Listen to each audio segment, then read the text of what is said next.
Satori, the breath of life.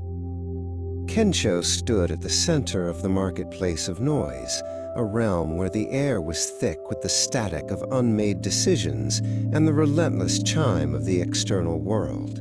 Every face in the crowd was a blur of motion, a frantic dance of distraction that pulled at the hem of his robe. The cacophony was not merely a sound, it was a weight, an atmospheric pressure that demanded his attention, tethering his spirit to the ephemeral and the loud. In this place, the self is easily bartered for the price of a moment's diversion, leaving one hollowed by the din of the mundane. Within the sanctuary of his own mind, the tumult did not cease. It merely transformed. Kensho found himself gripping the frayed rope of a great, unbridled stallion. This was the wild horse of the mind, a creature of pure, restless energy that reared against the silence. It galloped through the pastures of yesterday and leapt over the fences of tomorrow, never content to graze in the present. To pull against the horse was to invite exhaustion. To let go was to be trampled by the momentum of his own racing thoughts. Exhausted by the chase, Kensho chose a different path, the path of the seat.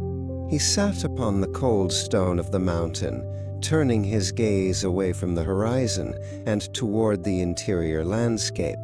He realized that the noise of the market and the speed of the horse were fueled by the same fire, the fire of attachment.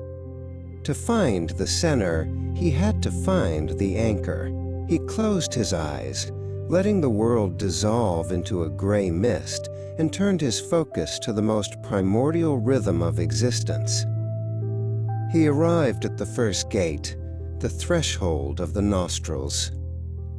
Here, the world enters the body, and the body returns to the world. Kensho observed the cool touch of the air as it brushed past the gate, a subtle sensation often ignored in the rush of living. This was the first level of awareness, the recognition of the physical meeting the ethereal.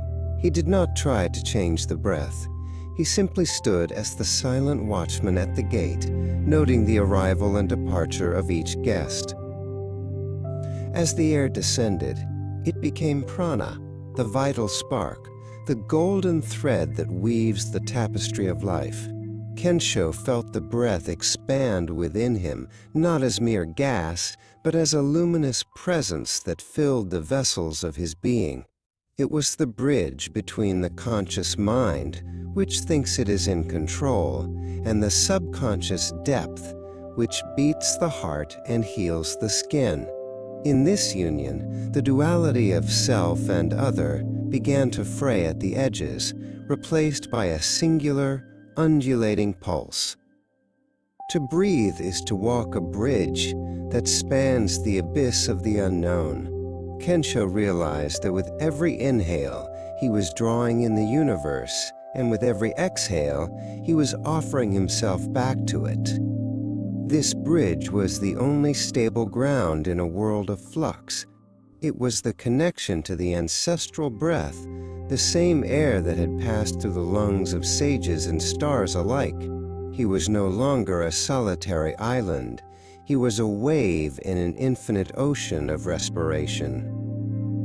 Now, Kensho invites you to join him. Sit tall, as if a thread from the heavens pulls gently at the crown of your head. Inhale slowly through the first gate. Feel the air as a cool stream of silver light entering your chest. This is the gathering of life, the filling of the cup. Do not rush the moment. Let the lungs expand like a blooming lotus, drinking in the quietude of the present. The marketplace is gone. There is only this rising tide. At the peak of the inhale, there lies a secret, the space between.